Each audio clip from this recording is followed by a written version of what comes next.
are here. I would wonder too if I happened upon this scene.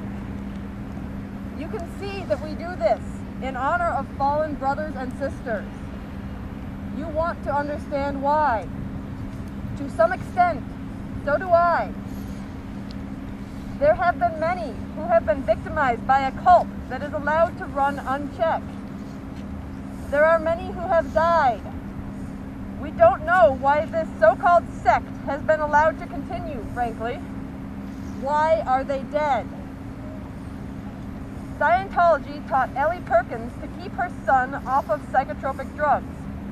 Unfortunately, you cannot treat delusional schizophrenia any other way.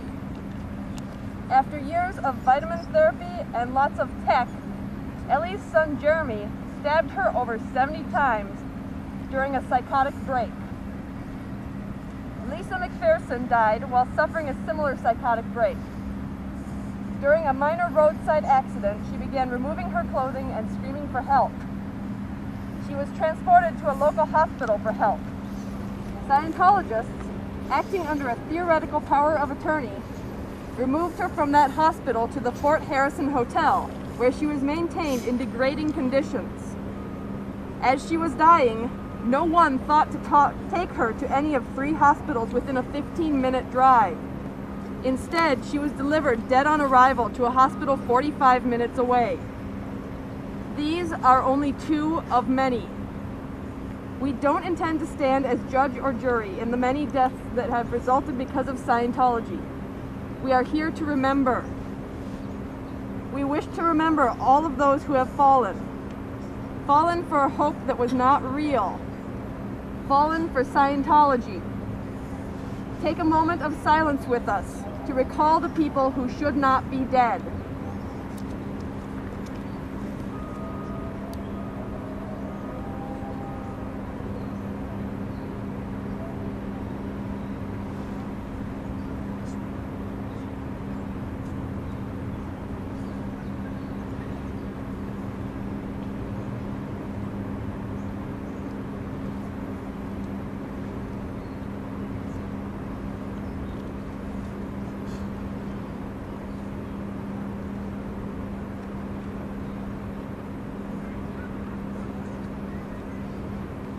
Ready, man, girl.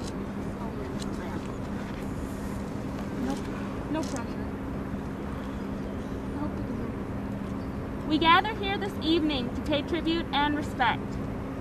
We are here to mourn and to remember those whose lives have been destroyed and taken away by the Church of Scientology. This organization's victims are too numerous to count. Some of their stories will never be told. This is truly unacceptable. We cannot permit those who have passed to be forgotten or reduced to nothing but a statistic. Tonight, we seek to remember the people who died. Tonight, we remember Lisa. Lisa McPherson was a beautiful young woman. She was born in 1959 and grew up in Dallas, Texas. Like many of us, her life was full of trouble. When she was barely a teenager, her beloved brother committed suicide. Her life was turbulent and not always easy to bear. She became involved with drugs. At the age of 18, Lisa was recruited into the Church of Scientology. Lisa truly believed their promises. She truly believed that they could turn her life around. She studied their courses and joined their staff. She signed a contract to serve the Church of Scientology for 1 billion years and joined their Sea organization. She worked long hours and paid thousands of dollars. Still, it wasn't enough. After years of study and thousands of dollars spent on auditing sessions, she could still not progress. By 1995, after nearly 20 years, her family noticed rapid mood swings. She seemed on the edge of breaking and was poised to leave the church. Her productivity slumped. In October, official documents show that the Church of Scientology had secretly labeled Lisa McPherson an enemy. She began working 13 hours every day to make amends. By November, she began acting very strangely at home and at work. Her family grew more and more concerned for her health and safety. On November 18, 1995, Lisa was involved in a minor traffic accident. She was not physically hurt, but began wandering around. She removed her clothes to get paramedics' attention, began speaking in a robotic voice. They brought her to the hospital. In less than an hour, Scientology officials arrived, insisting that she did not believe in psychiatry and had no need for a psychiatric evaluation. She checked out of the hospital the same day.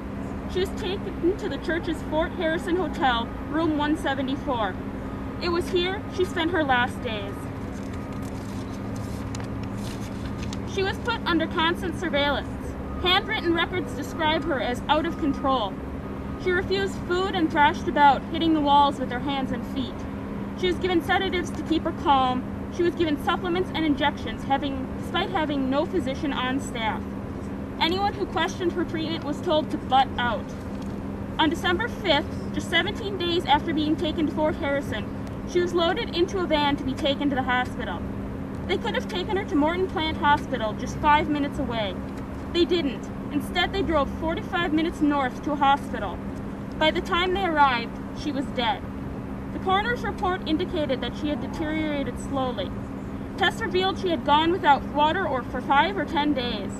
She was underweight, her body was covered in bed sores and cockroach bites. Despite efforts by the church to pressure the coroner, the signs of neglect and mistreatment were unmistakable. There is no doubt in many minds that her death was a direct result of the actions of the Church of Scientology.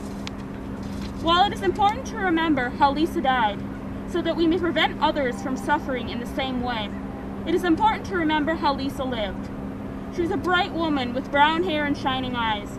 She, like the rest of us, had hopes, dreams, and loves. She had a family who was left behind when she was taken away. She was a real person, and now we all suffer from her loss. Let us have a moment of silence for Lisa.